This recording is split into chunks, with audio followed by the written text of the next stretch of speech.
And the parts for the SCX24 have arrived. There's only 2 of them, so these are battery straps for the Everest 10, so I plan on making a video with the Everest 10 and TRX4 because I did modify a little bit since the last video with it. But here are the parts I kind of needed most. The new shocks with the sort of pass-through ball bearings. Pretty sure that's what, or bushings, whatever. But yeah, I kind of needed these to actually get this thing running because it won't really drive right like this, I don't think. Sure it will, but it'll rub too much on the rear. So that's the more important part. And those 22-gram brass diff covers. These should add a good amount of weight. These already feel heavier than the shocks. So, and if I do remember correctly, I can put fluid in those little shocks. But it's got screws, and it looks like, oh, new bearings. Okay. Super long screws. So one little, that is heavy. 2 of those is gonna make a big difference to the center of gravity. And the shocks. Oh, nice. So it gets a little stuck there. Also, it does kind of seem like they already have fluid in them. And they're also, you can adjust the stiffness, which you could not do with the old ones. I think I have a way. I think I can use my scale to test the stiffness of them, maybe. But they are also quite a bit bigger. So I'll be lowering the center of gravity and lifting it up at the same time. So kind of working backwards, I guess. But here's other extra springs. These must be stiffer, which I might want to put on. I don't think so. The truck is, I think these already got oil in them, dude. Which is fine. I mean, I have 10 weight oil, but it's probably better that they already have them in there. Okay, yeah, the product description does say, note, use shock oil to add only enough oil for a heavy coating. Do not fully fill shock body. And it feels like they already got that heavy coating. And they do kind of feel like they're coated in oil. Also, maybe I should change the springs because these aren't, no, I think they just need a little bit of workout. I probably should open them just to check though. I can lie, the old ones kind of feel smoother. Maybe guys, that's because there's more plastic. But yeah, I kind of want to see how much weight I'm adding all together here. So 1 diff cover, 10 grams. Alright, that's not what that's supposed to be.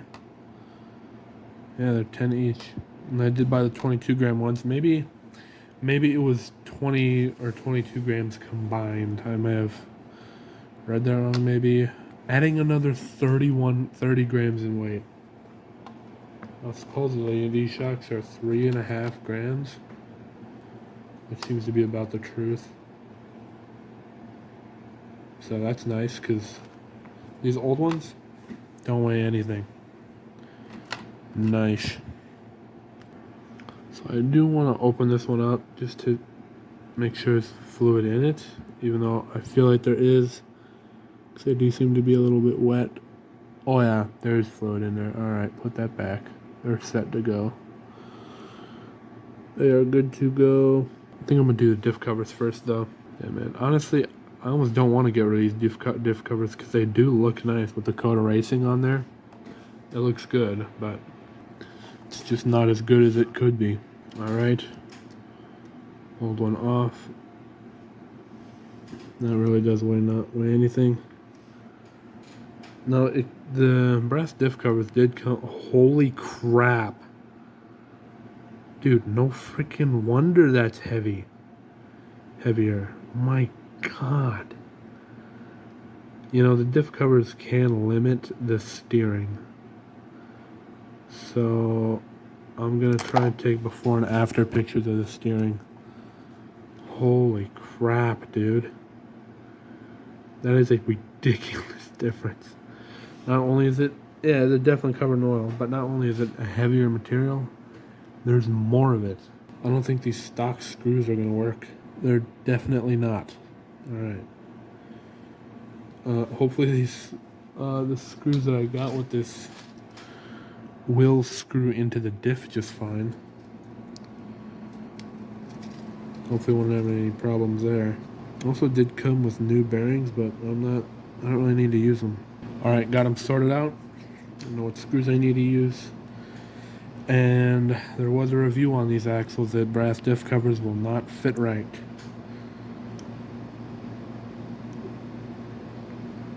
And they don't. And I mean, I can tell how they're not fitting. So I'm pretty sure I can modify them. The bearing supports on the side here are too wide. So if I just shave those down a little bit on each side, it should fit just fine. You know, it kind of seems dumb to remove the material like that. Well, I mean, I have to do it to get it to fit. Alright, got it shaved down a little bit there. Let's see if it fits now. I want to make sure there's no shavings there. Let's try and put it on there. Heck yeah, dude. Doing the diff covers first because I figured it'd be easier, especially easier without the suspension. I may still need to shave it down a little bit more. Alright, I shaved it down some more. Let's see if it fits better. Yeah, that fits on there good now. Ooh, dude, it's teeter-tottering a little bit. Dang, man, I don't know if that's a huge problem or not. Alright, here's what I got going on. I have the car turned on. It's driving just fine. Squeezing down on it doesn't like affect the driving of it, so I'm gonna start putting it together here. Alright, just so you all know, there are two types of screws that come with these diff covers, right? These shorter ones, that's gonna go in the bottom 4 holes. And then there's 4 longer ones that will go in the top 2 holes. So, just so you all know that if you're also thinking about getting these diff covers. Ooh. Alright, those fit a little tight, but as long as they go in, it'll be fine. There. I'm getting some proper weight on there. And you know what? That actually looks really good. I'm actually really happy with that. Alright. Now the front, to get that one off, I'm gonna have to disconnect the steering. I think I'll disconnect the servo, take the servo off, and then, alright, servo's off. And then I'll try and disconnect the tie rod from one of the steering knuckles, right there with that screw there. There we go, and that gives me access to the diff cover. Well, with the old, alright, I've now modified the diff cover. The aspect of it not fitting right, I think it's these bearing arches here. To get them to fit a little better, I might have to carve them out, but I'm not so sure when I do that. It still fits. I'm gonna start it back up, make sure there's no driving issues. Well, there definitely are driving issues because the drive shaft is not connected. Alright, I think we're good. I don't even know why. I don't think I even need to fart around with it like that. It's actually pretty stupid of me not to show evidence of the upgrades working, but whatever. I was too excited to get the parts on. Alright. Let's put that steering linkage back on, and it looks like I might just limit that steering heavily. Oh yeah, dude, it is decreased. Holy mackerel. I'll have to show you that in a minute. Alright, that's what the steering angle looks like with that brass diff cover. It does seem to be decreased, possibly like back to stock, which does kind of suck. Oh my god.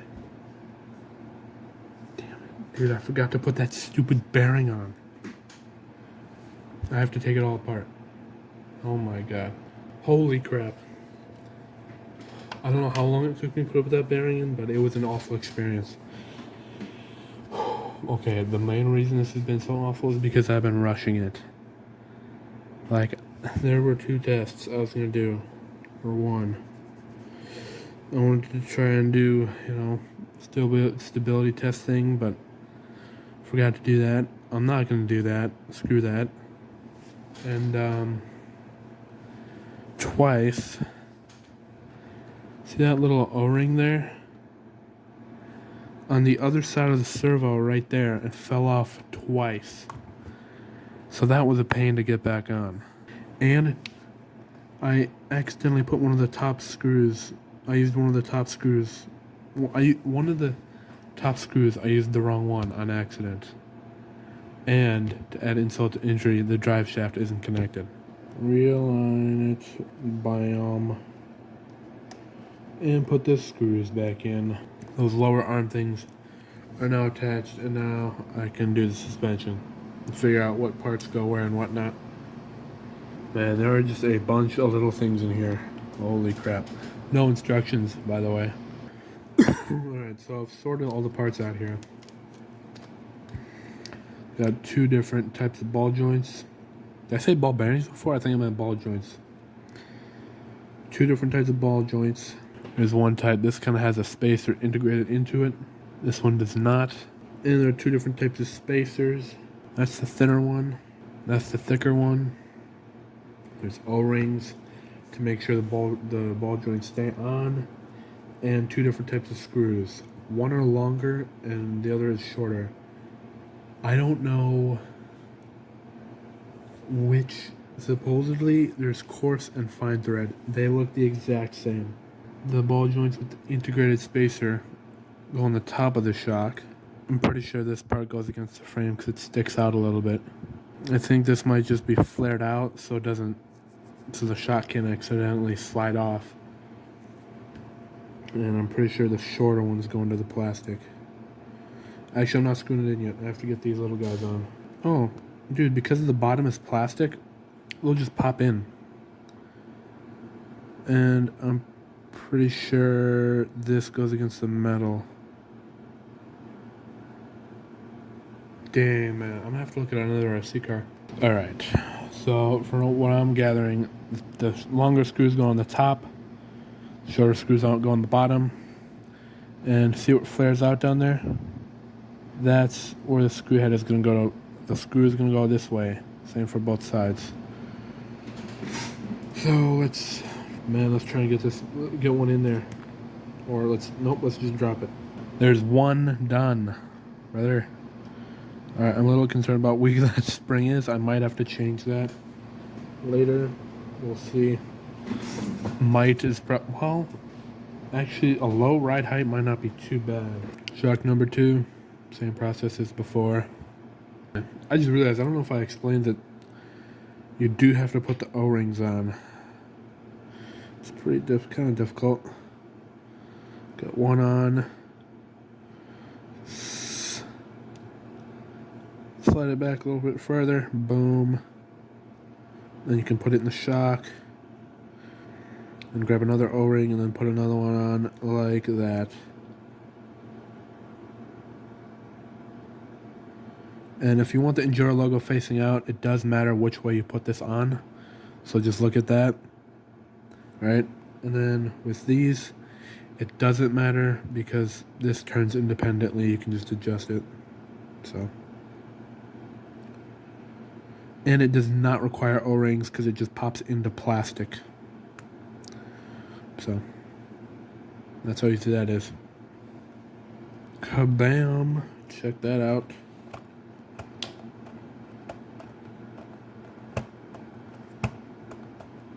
Nice. And that is practically bottomed out all the time. So, this whole front end is done. Can put the wheels back on and do the rear. Okay, so I do not have the shock absorber mounts mounted. And that's because I mount the shocks to this hole in here to give them that slant. And well, I did make a video on me experimenting with that on the TRX4 because I noticed on the SCX24 it does increase the amount of travel on the rear suspension.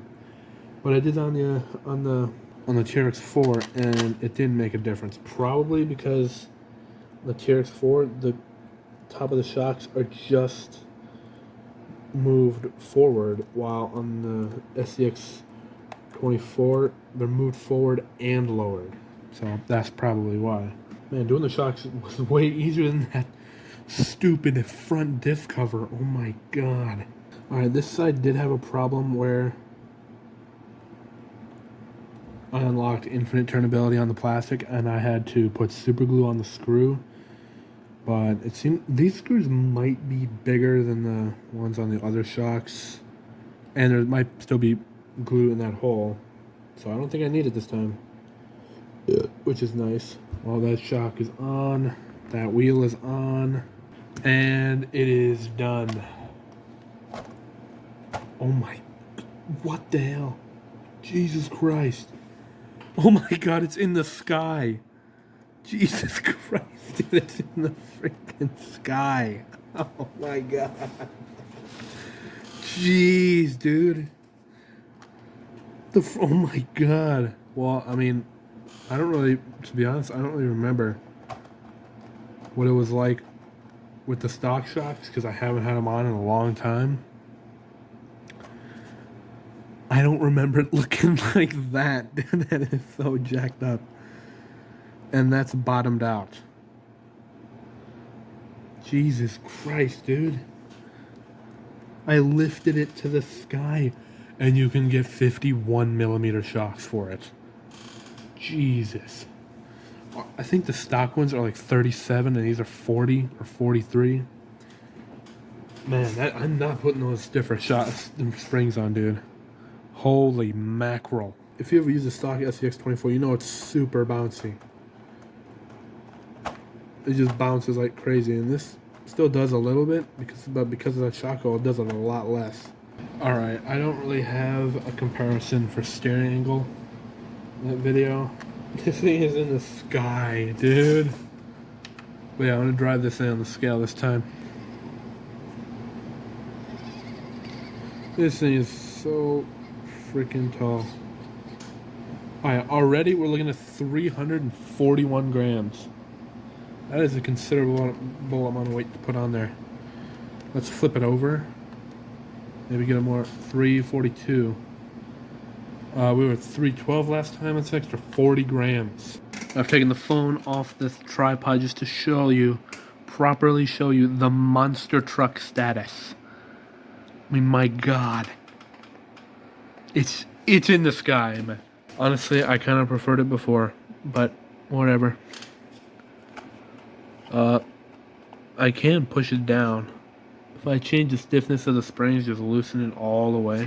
Even if I took the springs out, it'd actually still be pretty high. I can just take the springs out, and then it'd lower it some. Huh. Covered a small issue if you look here. Crap, dude. That right shock sticks a little bit.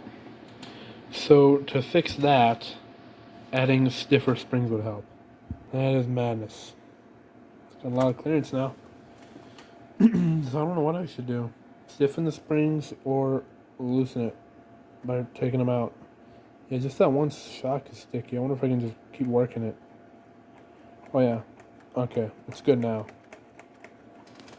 You know, my TRX4 shocks get stiff after sticking for a while, so that might be probably what happened to these. Oh my God, it's squatted too. But let's crawl it. Here is, I don't have a video, I don't have anything to compare this to. So however it does here, I don't know, because the last time I crawled in this pile, it's also changed. Like, it's wet now. It still seems like it's actually pretty light on the front.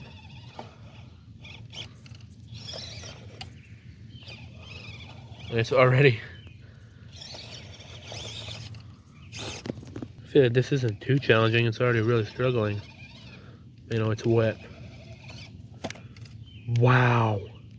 So far, so bad. We'll have to make another video about this when it's dry. It just wants to tip forward backwards. Oh my God. It is. There's a lot of angle there, but...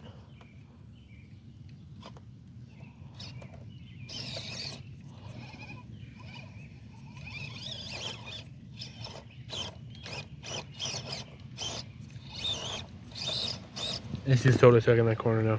Alright, I moved that big tire that was in the way. Kind of got a new line here we can take.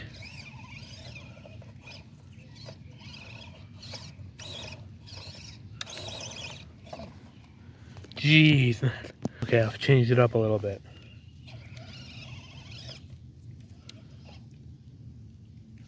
Dude, it just gets totally stuck in that upright position right there. Like there's not enough weight in the front.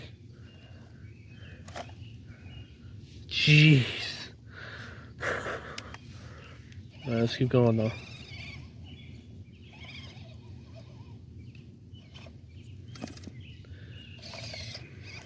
Well, every time it does. Oh, what?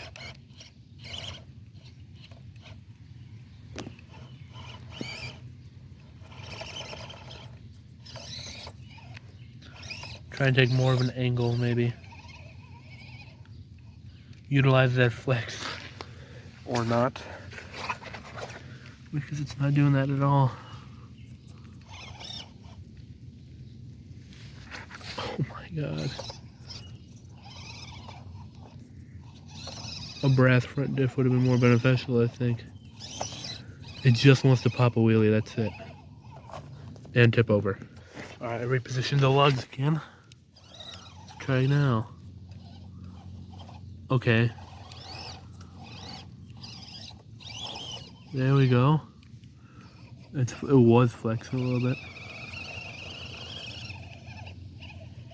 Oh. And it fell over. Boop.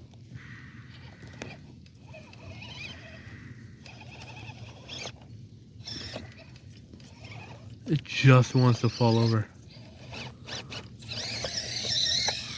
Holy crap. It really tips over easily. Different terrain or something for this little thing. It's just so freaking small.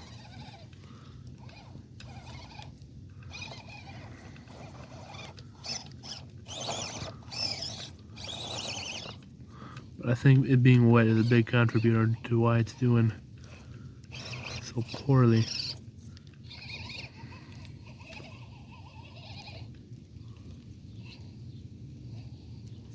Back a little bit forward. Don't really want to turn either.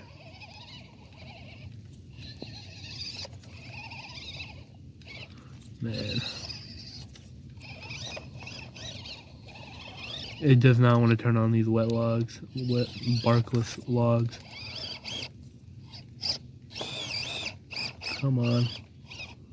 Tangled up in the weeds now. Oh, it's able to push the logs. The diff is getting stuck right there.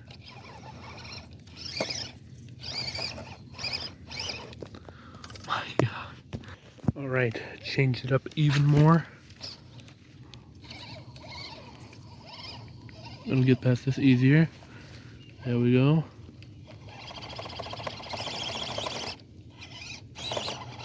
Come on.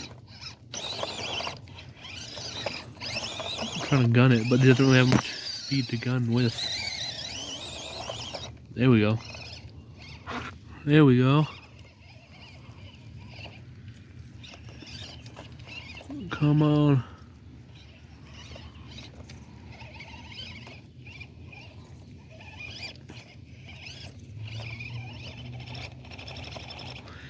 You know, it makes me kind of, I've seen like really cheap 24th scale crawlers or 18th scale crawlers on TikTok shop. Now it makes me kind of tempted to buy one to like compare it to this. So I think the cheapest one I saw was like $80.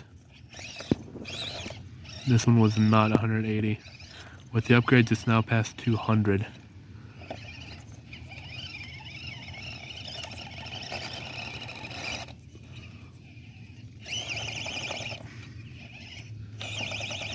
Definitely gonna have to try this like tomorrow, something, man. When it's drier.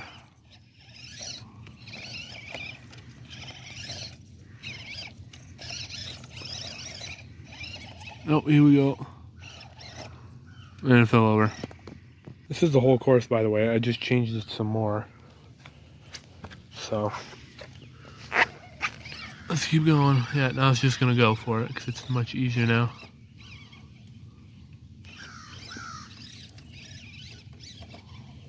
Now it's gonna get stuck there. It is not going to go past there, is it? Especially with that green stick in the way. Well, that rear left wheel is just getting caught in a hole.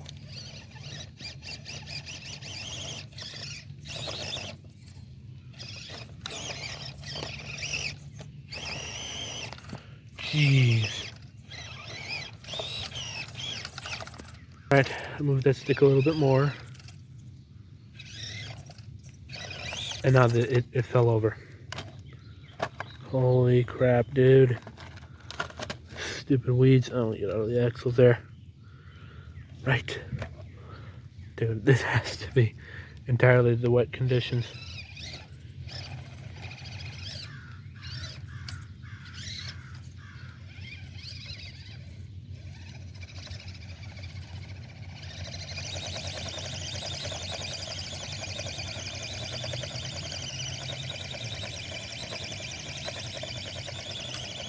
Yeah, it's not gonna do anything.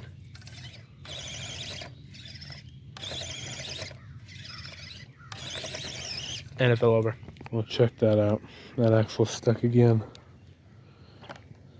Yep. Just keeps getting stuck.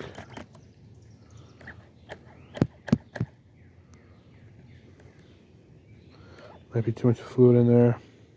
I don't know. Alright, this tree stump is dry. Falls back. That's just too steep to go up.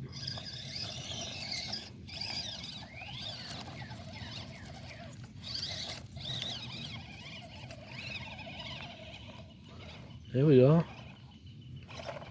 Come on. Oh. There. Alright, that actually looked pretty good. It was fairly steep too.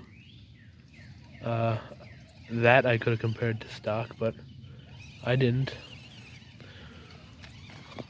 Alright, other side of the same stump. There's quite a lip on it.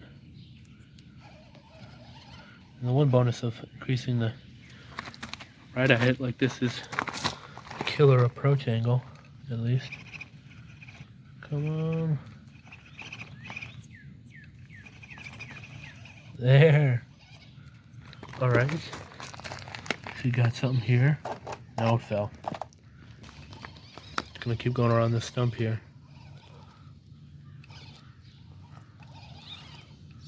Boom, fell over. Gonna be a little more careful maybe.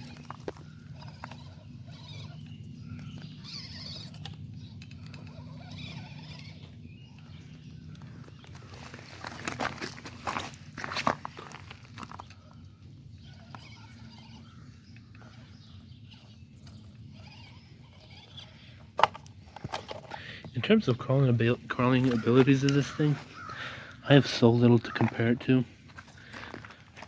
Because I don't have any other 24th scale crawlers. And when this truck was stock, I didn't even crawl it around that much. Like at all. Drove it maybe a total of like 5-7 times. I just jumped right to upgrading the thing without even realizing.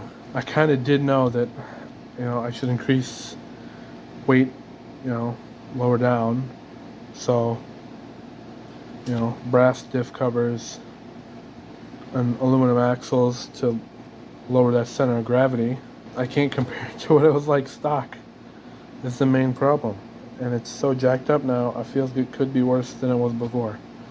Especially when it wasn't, like, it's so lifted that the front shocks are going backwards. I almost feel like I need longer links for it or something. No. Actually,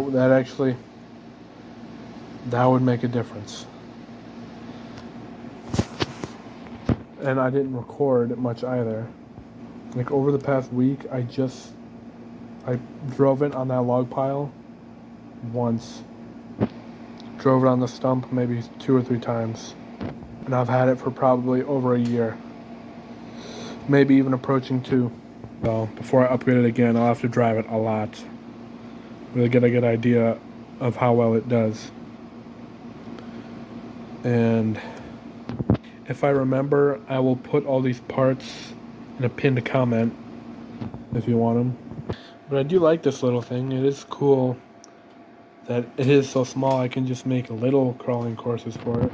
And the problem with that log pile is I've been constantly changing it because I've been doing bonfires. I need an actual little course for this thing. But yeah, I can't think of anything else to say. So that's it for this one. See you in the next one.